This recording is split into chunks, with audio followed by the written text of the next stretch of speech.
1분기가 계절적으로 비수기인데 최대 실적을 낸 것 같아요. 어떤 이유에서 그게 가능했는지 궁금합니다. 저희가 일단 미용 의료기기 섹터라는 게 계절적인 수요를 많이 받는 부분이에요. 그렇기 때문에 1분기를 가장 비성수기로 보고 있어요. 대신에 저희가 연결법인이라 실제로 수출하는 거랑 매출 인식하는 기준은 조금 달라요. 4분기가 원래 가장 최성수기가 맞아요. 그 다음이 2분기예요. 1분기 같은 경우에는 백로그 부분이 많이 넘어온 부분들이 있어요. 저희가 이제 4분기 매출이 1분기로 이연되는 부분이 좀 많이 발생하거든요. 그런 거에 대한 좀 반사 이익이 1분기에 상당 부분 들어온 게 있어요. 그거 외적으로도 작년까지만 해도 코로나 이슈가 많이 컸는데 이번에는 리오프닝 되면서 그런 부분들이 1분기 때 실적이 잘 나온 부분입니다. 이렇게 크게 두 가지 이슈가 있었어요. 1분기 부분의 이슈는 전반적인 설명이 있었고요. 이제 나머지는 비용 부분에 대한 이슈예요. 저희가 4분기에는 일회성 비용이 많이 발생했어요. 성과급 지급건 말씀하시는 거죠? 그렇죠. 성과급 같은 경우가 저희가 작년 2분기 때 굉장히 어닝이 뜨면서 잘 나왔잖아요. 근데 사실 작년 연초까지만 해도 회사가 이렇게까지 잘 될 줄은 몰랐어요. 그래서 사실 1분기나 2분기 때는 성과급을 아예 안 쌓아놨었거든요. 3분기에 일정 부분 쌓아놓고 나머지 차액을 다 4분기에 몰아서 쌓아놓았어요. 그래서 저번 4분기는 비용 이슈가 커서요. 이제 올해부터는 분기별로 쌓아놓고 하거든요. 그런 이슈 때문에 OPM이 좀 더 잘 나온 편이에요. 이런 식으로 일단 4분기 대비 1분기는 봐주셔야 될 것 같아요. 일단 저희는 계절적인 이슈가 커서 사실 바로 붙어있는 콕을 비교하는 것 자체는 크게 의미는 없어요. 물론 현재 입장에서는 물론 매크로적인 이슈가 아무래도 가장 크죠. 회사의 펀더멘털 측면을 먼저 보자면 사실 현재는 크게 이슈는 없어요. 오늘 한 7%가량 오른 부분도 그동안 너무 급하게 빠진 게 일정 부분 상승한 걸로 봐주시면 되고요. 아직까지는 매크로적인 이슈 즉 빅스텝도 아직 6번 남았고 그거 외적으로도 미국 소비자 물가지수를 11일에 발표했었잖아요. 그런 부분에 대해서도 흔들리는 것도 사실 맞아요.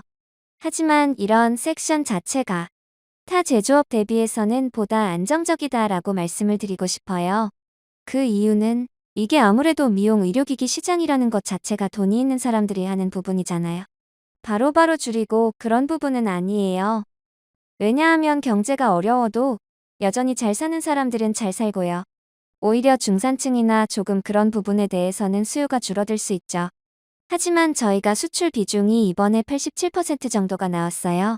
미국이랑 유럽이 대다수인데 에스테틱 트렌드 자체가 한국처럼 피부 미용에 한정되어 있는 게 아니고 제모나 흉조나 문신 이런 식으로 전반적으로 삶에 스며들어 있는 섹터거든요. 그렇기 때문에 당장 경제가 어려워진다고 해도 그런 부분들은 영향을 크게 입지는 않아요. 왜냐하면 그들한테는 제모가 일상이고 흉조 부분을 없애는 게 일상이고 김이 죽은 게 그런 게 다 일상이기 때문에 아시아권에 비해서는 타격이 좀 덜할 거다라고 생각하고 있죠. 그 와중에 루트로닉은 해외에서 해외 법인을 직접 내면서 OEM 시스템이 아니고 직판으로 하는 구조이기 때문에 보다 안정적이다 이렇게 말씀을 드리고 싶고요. 비교적 최근에 출시됐던 아큐핏이나 클라리티 같은 신제품들이 기존 제품에 비해 2배 정도의 가격으로 고가로 알고 있어요. 그럼 이 제품들 같은 경우에 마진도 기존 제품들에 비해 높을 것 같은데 마진율은 기존 제품과 요즘 나온 제품들이 각각 어느 정도 되나요? 저희가 마진이나 멀티플적인 측면을 외부로 공개하지 않아요. 실제로 이제 19년 이후로 만들어진 아큐핏이나 할리우드 스펙트라, 클라리티2 이런 애들은 말씀 주셨듯이 2배 이상의 가격을 받고 있고요. 대신에 이거는 이제 에버리지 측면은 아니고 선진국 기준이라고 봐주셔야 돼요. 동일 제품이라고 해도 국내에서 판매되는 가격이랑 미국이랑 유럽에서 판매되는 가격이 실제로 달라요. 어쨌든 새로 나온 신제품들은 기존 제품에 비해 가격을 많이 받고 있는 만큼 마진도 어느 정도 더 높다고 봐야 되는 거겠죠? 아니에요. 답을 드리기가 애매해요. 최근에 나오는 제품들은 사실 조금 더 많이 남는 건 맞아요. 근데 옛날 제품이라고 해서 많이 안 남고 또 그런 건 아니에요. 그러니까 제품마다 달라요. 회사가 아무래도 이제 기조가 조금 더 ASP 높은 제품들로 포트폴리오를 구성을 하고 있어요. 그래도 지금 좀 잘 팔리고 있는 친구들이 클라리티나 할리우드 스펙트라, 지니어스 이 제품들은 아시다시피 단가가 높고 실제로도 많이 남는 애들이기도 해요. 근데 옛날 제품들이 안 남거나 그런 부분은 아니라서 비교를 멀티플로 하기는 좀 어렵다라고 말씀드리고 싶어요. 지금 전반적으로 포트폴리오 조정을 하고 있어요.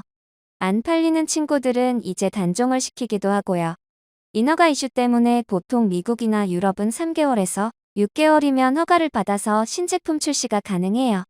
근데 중국 같은 경우에는 2년에서 3년 이렇게 걸리거든요. 그러다 보니 이윤적인 측면에서 선진국을 일단 진행을 하고 있어요. 그렇다고 하더라도 중국은 정말 포텐 있는 나라잖아요. 뚫기만 하면 나중에는 대박 칠 수 있는 나라니까 중국의 인허가 측면도 바뀔지 모르니까요. 그래도 계속해서 일단 잡아가고 있는 부분이에요. 올해 3월에 혈관 치료 기기 더마 V를 미국에 판매 시작한 걸로 알고 있어요. 제품의 미국 반응은 어떤가요? 실제 미국의 가출시는 작년 10월부터 했고요. 올해 3월은 전 세계적인 출시를 했다라고 봐주셔야 될 것 같아요. 작년 10월부터 해서 미국에 가출시를 해서 일단 반응을 봤고요. 실제로 이제 콜들이 되게 좋게 봐준 상태입니다. 이에 스태틱 시장 자체가 회사 이미지나 브랜드 포지셔닝으로 승부를 보는 곳이 아니에요. 콜이라고 해서 전 세계별로 키오피니언 리더가 있대요. 그 사람들이 인가에도 관여하고 바이럴에도 관여를 하기 때문에 그렇게 저명한 인사들이 이 제품 써보니까 좋다 이런 게 인정이 돼야 하는 부분이에요. 특정 인물은 언급할 수는 없지만 굉장히 좋게 나왔다고 하더라고요. 그리고 실제로 혈관 치료 기계를 만들 수 있는 회사가 많지가 않아서 현재 기준으로도 미국에 2개 정도밖에 없다고 해요. 그렇기 때문에 보다 진입 장벽이 높은 편이죠. 저희는 포트폴리오가 다양하고 고객분들은 잘 모르지만 레이저는 되게 흔한 거 아니야 라고들 하지만 실제 기술력 측면에서는 레이저는 되게 오래됐지만 진입 장벽이 정말 높아요. 그래서 저희는 기술력 측면에서는 글로벌 탑5에 드는 회사예요. 그렇기 때문에 거의 전 세계 600명 이상의 콜한테도 인정을 받고 실제로도 계속 커뮤니케이션 하면서 진행을 하고 있는 부분이고요. 일단은 키오피니언 리더 쪽에서 좋은 반응이 있어서 괜찮은 상황이라고 보면 되는 거네요.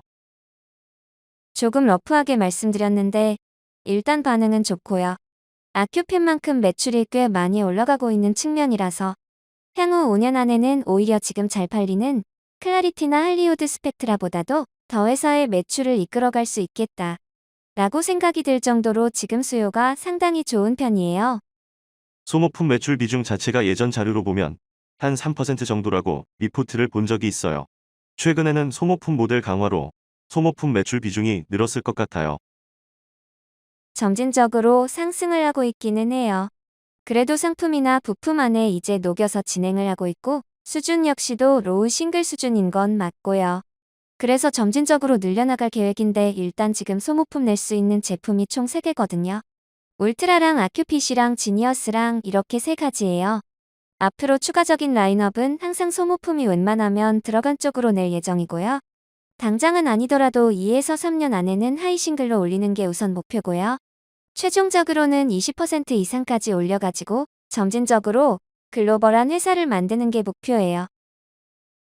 계속해서 소모품 모델을 강화하는 게 루트로닉에게는 어떤 게 좋은 걸로 작용하는 건가요? 지속적인 매출이 발생한다는 거에서 의미가 있는 건지 아니면 이익률 자체가 소모품이 높다라든지요. 일단 2가지 다 맞는 말이에요. 아무래도 정기적인 안전한 현금 흐름인 거죠. 결국에는 컨슈머블 같은 경우에는 경기 흐름을 타는 부분은 아니잖아요. 무조건 썼으면 교체해야 되는 부분이기 때문이니까요. 그러니까 코로나든 빅스텝이든 매크로든 그런 거 상관없이 무조건 바꿔야 되는 상황이니까요. 정세에 영향을 받지 않는 부분에서 현금 흐름 창출이 굉장히 좋을 것이다.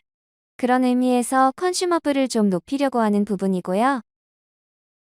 코어랩이 있잖아요. 이미 출시해서 한국에서 판매 시작한 걸로 알고 있어요.